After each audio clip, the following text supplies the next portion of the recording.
Okay, lecture 18. Let's see, 1, 2,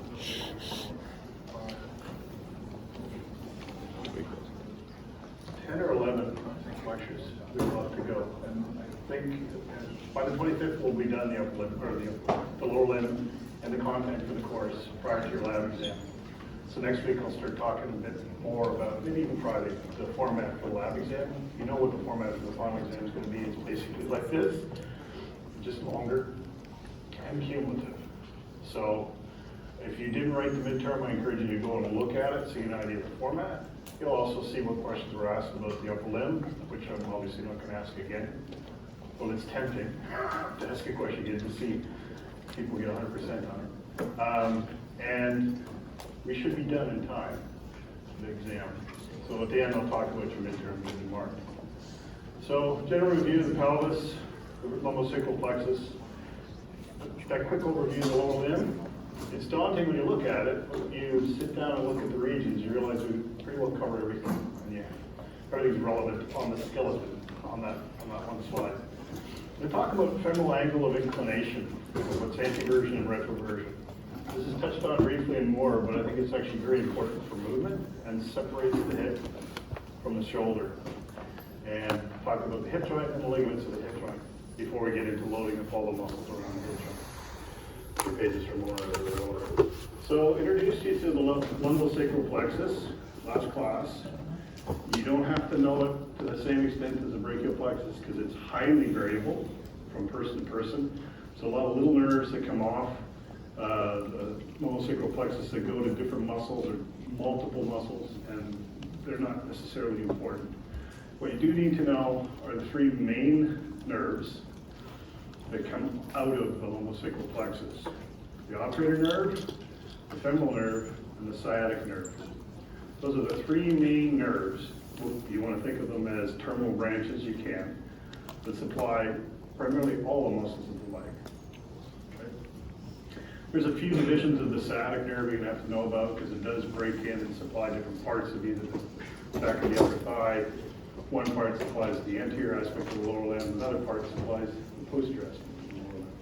So there will be some terminal branches of this that you have to know because they do supply separate things. Okay? And then the last thing is the lumbosacral trunk, which is basically where L4 and L5 join together and join up with the top three sacral branches to form the sciatic. So that's an incredibly important bridge between lumbar and sacral plexuses, if you wish. So the other figure I preferred was this one from Holland's Head because it kind of isolates things for you, makes it simpler. So the lumbar component of the lumbosacral plexus would be all the lumbar anterior rami, and sometimes T12 sneaks in there. So it has a contribution to this as well. Whereas the sacral plexus is S1 to S4. Okay? But together, T12 to S4 is basically the lumbosacral plexus. Not so much S5, tiny branch in the coccygeal nerve. They do something different, so don't worry about them. Femoral and obturator nerves, anterior rami, they come off with a junction between L2, 3, and 4. So L2, 3, and 4 give rise to both femoral and obturator nerves. The obturator nerve itself goes down and supplies all the adductors, the inside thigh muscles, with a few exceptions.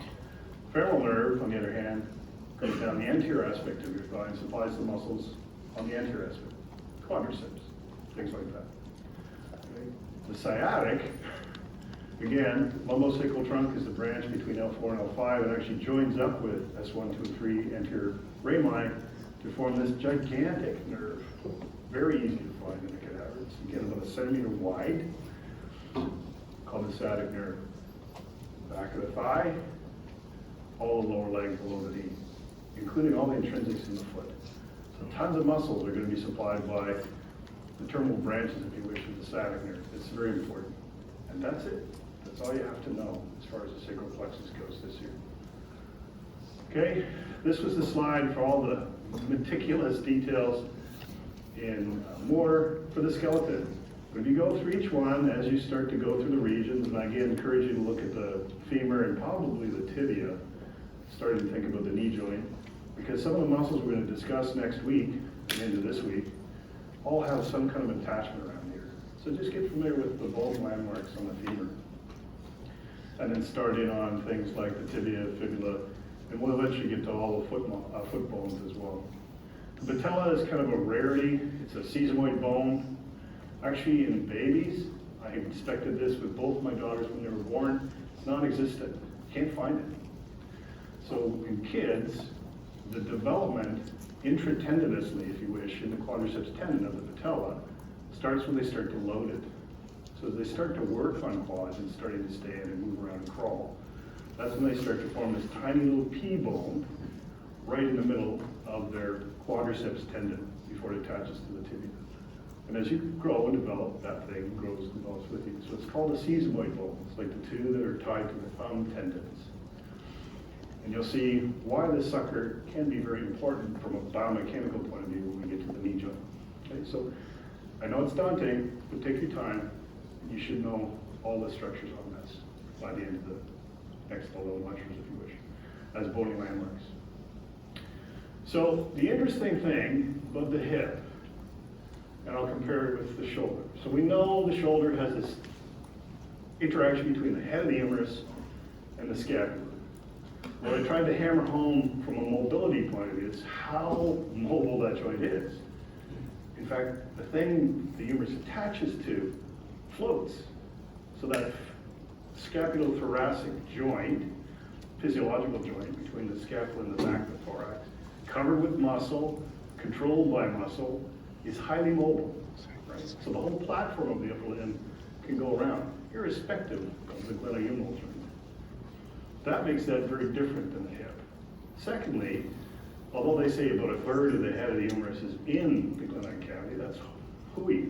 If you notice in the lab, there's not much of a divot there, is there? Even if you put a little rim around the outside of the glenoid labrum, the humerus is kind of precariously in a very shallow bowl, and it's hanging vertically. So gravity's chronically trying to pull that sucker apart. So that's why you have rotator cuff muscles. That's why strut muscles. That's why those ligaments are so intensely important to the shoulder joint, and that's why it's highly vulnerable.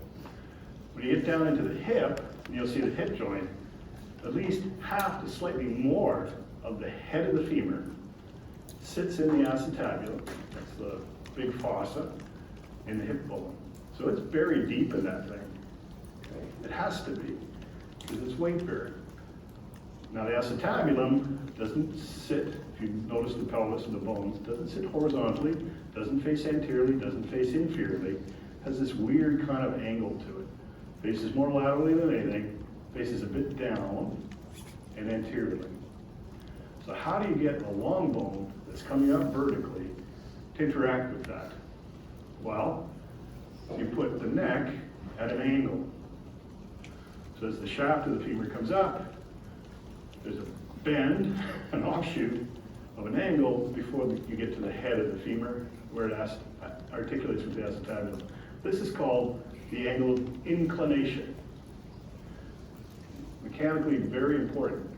In a kid, it's quite large, 135-degree bend here before it articulates with the acetabulum. Range is about 100 to 115 to 140, depending on gender, age, especially.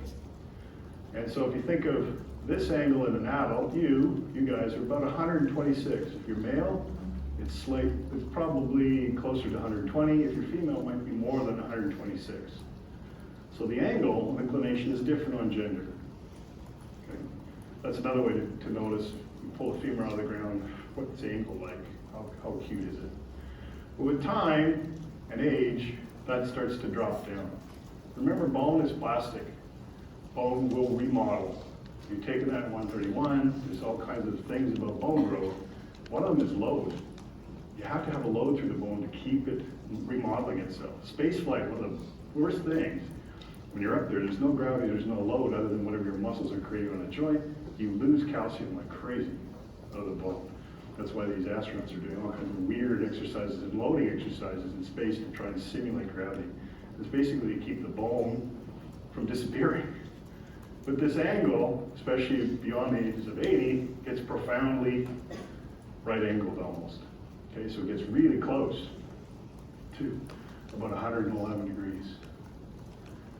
That's dangerous, of course, because if it's doing that, it's probably also osteoporotic, which happens with age, and the greater the angle, where's the stress going to come when you put the hip onto the femur? Right at the neck. So when you break or damage your hip joint, break your hip joint, it's usually right at the neck or slightly down on the shaft where that will happen. And it happens obviously with falling in the elderly. It's the #1 cause of death in the elderly, believe it or not, responding to a fall. They fall, they break, and then the whole system goes through a whole bunch of shutdowns. So falls are incredibly important to assess. It's what we do at UBC. So this angle changes over time. That's called the angle of inclination. Okay? Allows this thing to fit together better. Now, there's also a torsion angle, or an angle of declination. Let's see that written in more. I usually prefer to use the word torsion angle. In this view, you're doing a bird's eye view down on a femur. The best thing to do is take your femur, lay it on the table, step back, and look down the shaft from the top to the bottom. And what you'll notice, the condyles are on the table, so these are the distal condyles of the femur. This is the acetabulum, this is the head of the femur. This would be covered with articular cartilage and life. There's your neck, there's the greater trochanter, all from above. You draw the dotted red line right through the condyles, that's going to be parallel to the ground. Okay? It's perfectly flat when the condyles are on the ground. The shaft comes up, but what you notice is the way the head, it doesn't come out purely in a medial direction. It has about a 12-degree cant where it's bent up. And this is called the torsion angle. So if you think of my hand as the head of the femur, my wrist will be the neck, my arm, and radius will be the shaft. You not only have this angle of inclination, you also have a torsion angle. Okay, that changes the line of the head so it can meet up with the acetabulum. In guys, under 12, 7 to 10 usually. In females, slightly larger. Why? Well, once again, in the lab, I encourage you to look at the direction the acetabulum sits. It would be interesting if it was just vertical, right? Then your femurs would just be a shaft with a head. Boom, you drive it right into it. A lot of robots use that strategy. Okay, this one doesn't. It has to bend, and then it has to rotate anteriorly to interact with the acetabulum perfectly. Isn't that neat? I think it's neat. You apparently don't. I think Zoom has made you all... I gotta come up with some jokes. Anyway, this torsion angle is actually really important. So in the lab, some of the plastic models they're very, how do I say this, generic, right? They've taken some skeleton years ago and then just modeled every model after that individual. If you notice, they're not that tall. The skeleton's on a stand, but if you pulled it off the stand, it's about 5'5". Okay, it's usually male, and it's because it was modeled after some guy from India, I believe, who was dug up, and they started using his skeleton as a model to manufacture all the plastic ones. You can buy gender-specific ones, but if you look at the torsion angle, it's about that. Just lay a plastic model on the table. There's a lot of femurs out there from different models. Put them down, and there's a few where that torsion angle is not 7 to 12 degrees. In fact, somewhere it's really up, so it's really articulated up, and somewhere it's almost medial lateral. It's almost straight across with no torsion angle at all.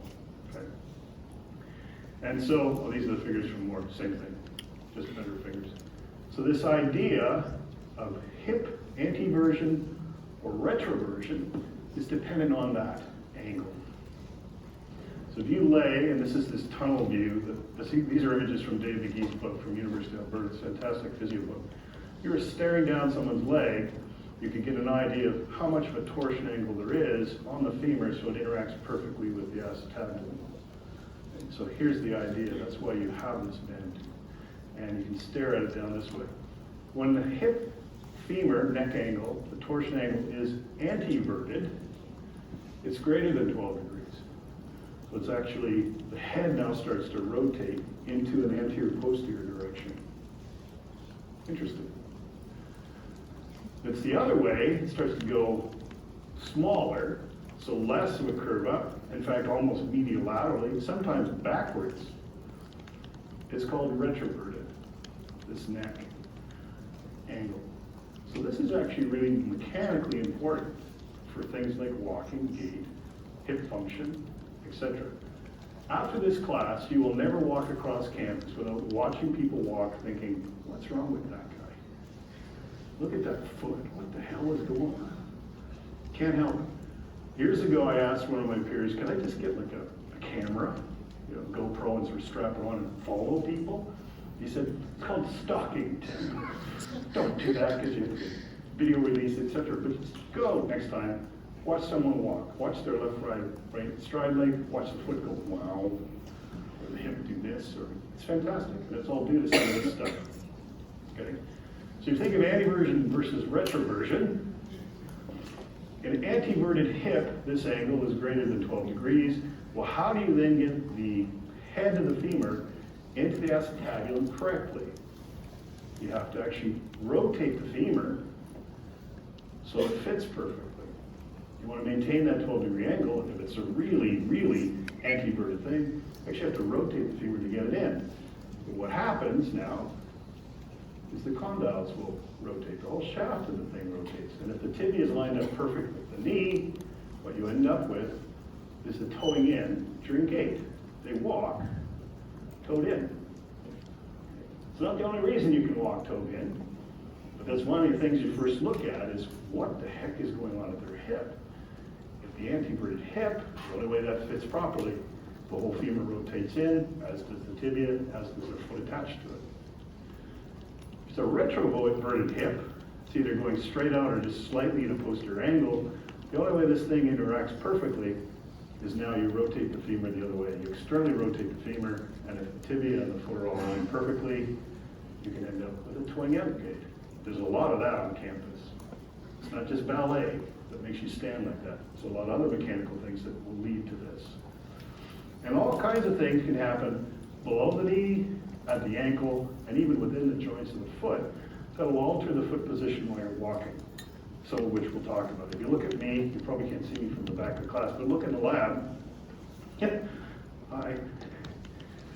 That's my comfortable stance position. This leg forward, that foot that way.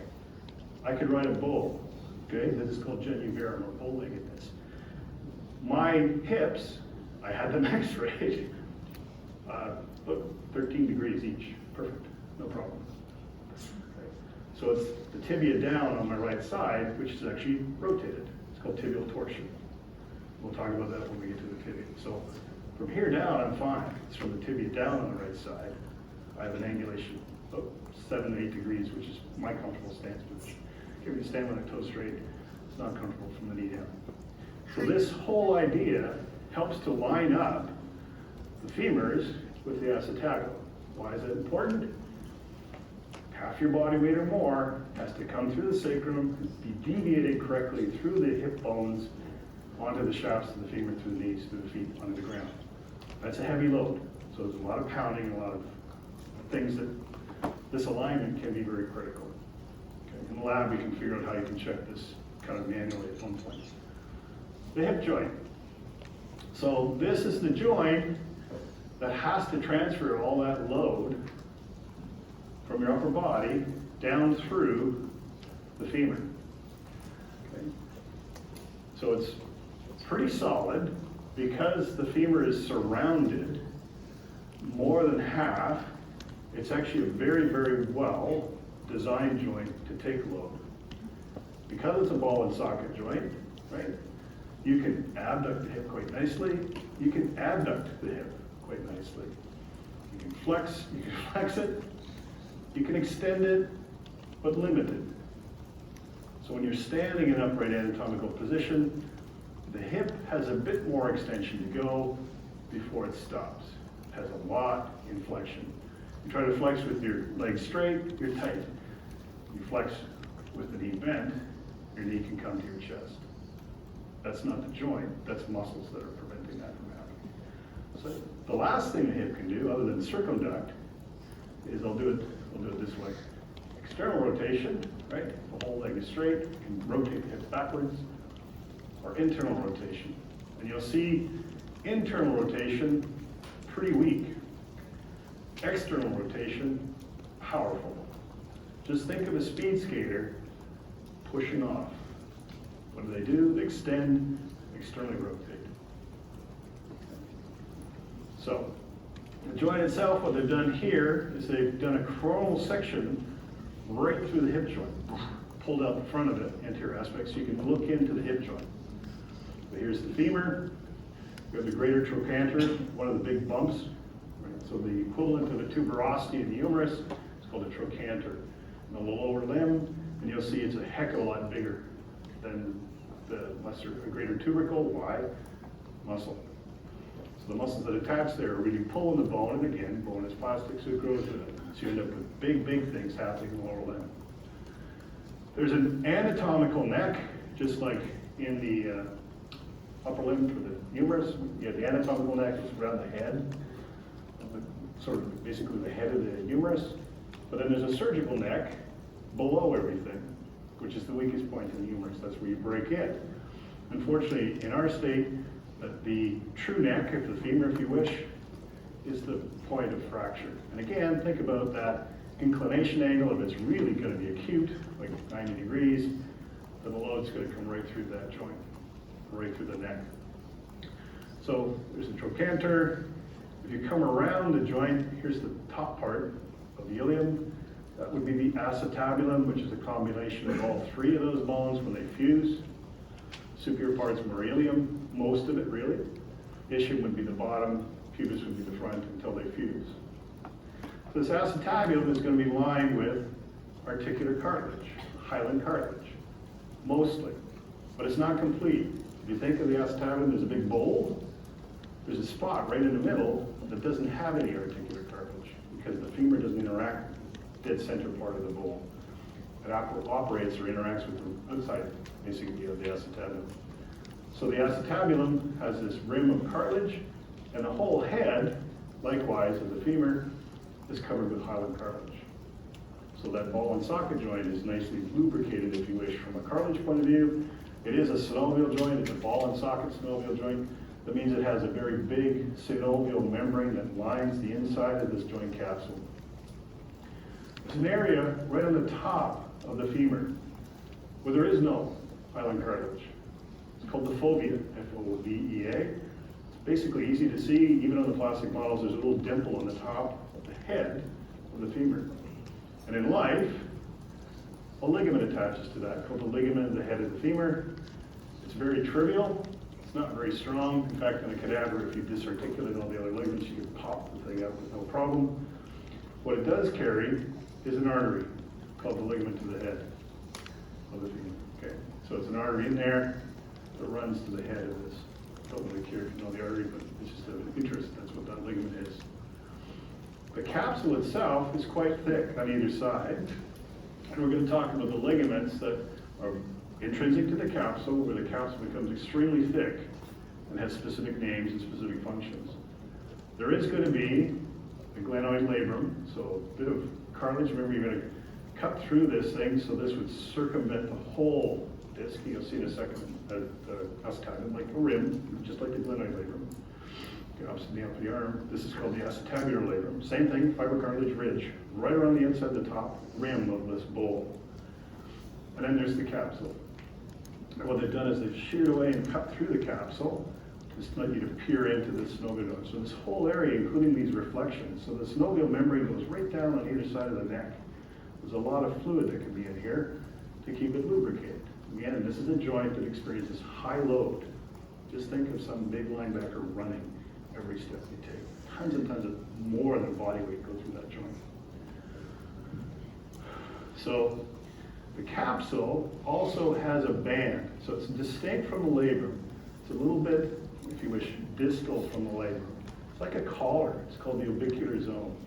So when I show you the capsule and how it surrounds this neck of the femur, running right around it, it's like the ridge of a turtleneck all the way around. It's quite a big thickening in the capsule. So when you cut through it, it's like an area or a region. And this whole thing would wrap around basically the lower part of the head of the femur.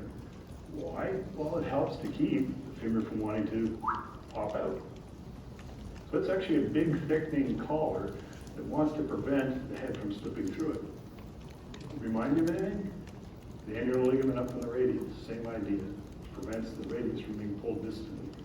This helps as a collar to try and keep the head of the femur in the acetabulum. Okay?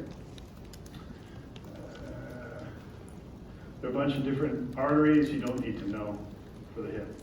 I think next week we cover all the arteries for the lower limb that you need to know from inside, from basically the descending abdominal aorta all the way down to leg and back. It's just like the upper limb. There's very few of them.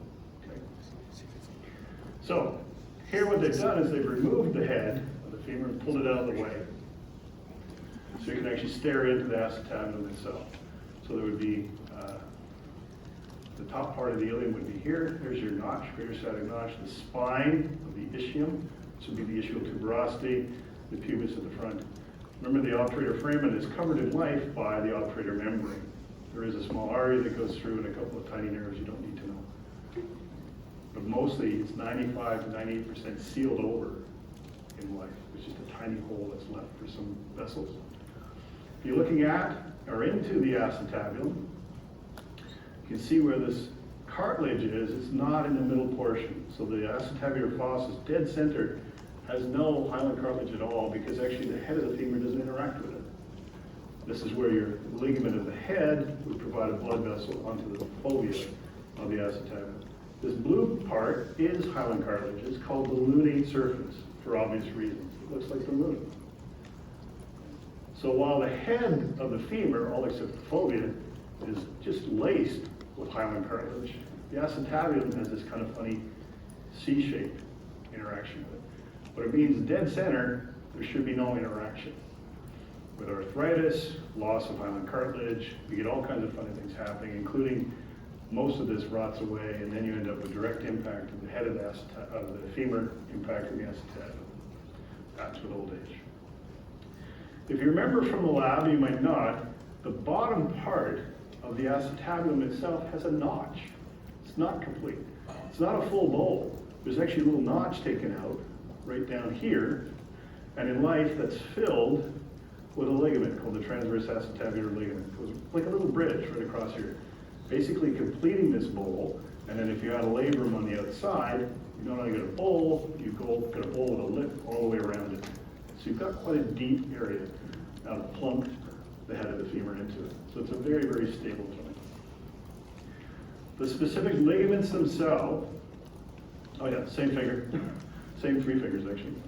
That this one we've already covered, but same things are articulated. They're just drawn a little better and a little clearer in your version of more. The ligaments for the hip are basically where the capsule itself gets thick. So again, these are called intrinsic ligaments. If it's something on the outside of the joint, then it's called an extrinsic ligament. Again, think of the ligaments, think of in the shoulder joint. Right? So corticoclavicular ligaments would be a good example, coracoacromial ligaments. So the thickening, and the capsule runs basically from around the ridge of the acetabulum, right up until the anterior and inferior iliac spine, all the way around and posteriorly, all the way around that acetabulum. That's where they all start. And then they go out and they basically attach inside, well, this would be the intertrochanteric line on the front. You'll see on the posterior aspect it's kind of incomplete. But this is basically a joint capsule on the front from an anterior view, okay, on the right side. So here's your greater trochanter, here's your lesser trochanter. This would be the anterior surface of the femur. The first ligament is called the iliofemoral ligament. So if you remember, upper limb, all these ligaments are named, usually where they're going from one place to another. So this one's going from a part of the hip bone that's classified as ilium and running down and primarily making up the anterior surface of this joint capsule. It's called the iliofemoral ligament. It has an inverted Y shape to it. It's actually complete, but the middle portion in here is thinner than the two bands. These bands are quite thick. The anatomist was named Bigelow, who discovered this or decided to label it. So it's usually called the iliofemoral ligament. I learned it as the ligament of Bigelow. He's been vacuumed from the system, I guess. So if you look at the way this runs, it's running like that. So what's it going to want to prevent? Well, if you flex the hip, it's going to get saggy. If you internally rotate the hip, it's not going to really tighten that much. Maybe you could argue this guy here, the more medial part of the ligament, when you abduct the hip, it would slowly start to get tight. So think about extension. Okay. As you go into extension, you're basically trying to pull these ends apart. So as you try to move that posteriorly into the screen in extension, this ligament, which is thick and strong, says no. So one of the biggest restrictions on hip extension is this guy. That's why you have very limited hip extension, but as you go into flexion, it just becomes baggy. The anterior capsule becomes baggy. Okay. The pubofemoral ligament. Pubo, so it must be running from the acetabular part that belongs to the pubic bone. It runs over and sort of forms the inferior aspect of the capsule. So it's basically running from the pubic bone over to the gap between the inferior trochanter and that sort of area, the fossal area of the femur. So given this line of pull, it's not going to care about flexion, because as soon as you flex, it becomes saggy as well. Internal rotation of the hip joint, it's not going to really have anything to do with that at all. External rotation, trying to rotate this that way. So leave the shaft straight down, rotate it that way. Yeah, it's going to get a little tight as you try to just externally rotate in a straight femur position. Okay. Extension, I could even say, yeah, it likewise will not like extension, it'll get tighter. But what will it hate? Abduction. You try to abduct the leg here, now you're pulling this ligament apart. So this one, first priority is to restrict abduction. So when you do the split sideways, you're slowly working the sucker into a grating position, right? You're slowly stretching it. You do that. So this is abduction, tighter on extension as well. So you see two of these guys so far have been designed to prevent extension, not prevent flexion. Well, before we go ahead. Again, sacrospinous ligaments, sacrotuberous ligaments are shown here, creating this greater sciatic foramen, and then on the behind here you can see it would draw an arrow underneath the spine would be the inferior sciatic foramen. Again, the obturator membrane. Posterior view of the hip, right leg from behind. Here's your femur from behind, greater trochanter, lesser trochanter. Now the more prominent line that comes down between the two is called the intertrochanteric crest. But if you notice, the ischiofemoral ligament, now taking its origin from the acetabular labrum and the ridge itself of the acetabulum on a posterior aspect, this would be all ischial bone, so ischiofemoral. It comes forward and spirals around. So as it comes forward, it kind of wraps itself superiorly before it attaches just to the medial side of this greater trochanter, and to a little extent on the anterior surface. So it's going to spiral the whole way around this thing. And joint capsule is incomplete posteriorly. In fact, a little bit of the synovial membrane peeks out from the capsule, where it becomes a bursa, because there's a muscle you'll learn about that goes right across that, right across the posterior aspect. So it uses the outpouching of the synovial membrane as a little fluid-filled pillow to keep it away from the bone. But this means the posterior capsule of the hip is weak and incomplete. And this ligament, as it spirals around, is thin. So the posterior hip capsule is very thin compared to the anterior and inferior aspects of it. But if you look at the design, what's this thing going to want to do? Sits there, comes from the backside, goes around, grabs the top part on the inside of the trochanter. If you move this into extension, what happens to this ligament? It gets wrapped up. What is it going to do? Pull. What's it going to want to do? Pull the acetabulum and head of the femur together. It's going to pull the head and lock it right into the acetabulum. So this guy, although he's weak, or gal, on extension, it helps to screw home, if you wish, the head of the femur into the acetabulum on extension. Well, what if you go into flexion? You go into flexion, the spiral unwinds, becomes very slack. So the joint is in jeopardy here. There's no capsule in the back. All the ligaments have been made baggy. And in fact, if you abduct the leg into this position, and you're in a car and you hit the dash, right? There's nothing preventing dislocation that way. This is to me the worst position for the hip joint for stability. Running back, running, it'll pop it back that way. The only thing preventing it from going is, again, the fact that the ball socket joint is half and half bone. So unless it's a really dramatic hit, the bone will help lock it in. You've got all these muscles back here to help stabilize the hip posteriorly. The ischiofemoral ligament prevents extension and primarily is designed to tighten as you go into extension, to pull the head of the femur into the acetabulum. Isn't that sweet? What a cool design. Cool design. This is why we're bipedal. At this position, this joint is really stable. So stable, I am extremely limited as far as getting into extension without cheating. So most people, if they go back, the pelvis will tilt down wide to give you more room into extension. And keep the pelvis locked, hip joint stable, but it's very limited extension. Part of it is these three ligaments working together. Yeah, and again, they talk about this zone, orbicular zone. It would be a collar that would wrap all the way around, basically 2/3 of the way to the head. As the head starts to narrow down into the neck, you've got a thickening of the capsule. That'll also help the head from being pulled out. That's about it. Okay, these are the two figures from Moore. Better drawn, because that stuff highlighted. The same mechanism. So for the hip joint, there's only 3 important ligaments, which are thickenings of the capsule, that come from each of the 3 bones that are involved in the hip bone. Right? So pubofemoral, iliofemoral, and ischiofemoral. All 3 of them. And this was a nice figure I included just because it's from Hollingshead. He always talks about these limiting internal rotation of the hip. I can't figure that out, because in the models and in the lab, if you look at it, just internally rotate the femur in the acetabulum. These guys won't tighten that much.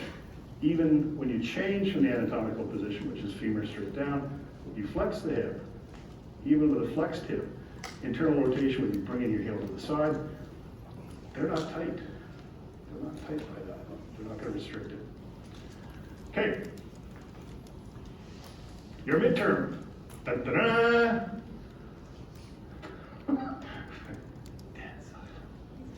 So, the exact same exam you've written last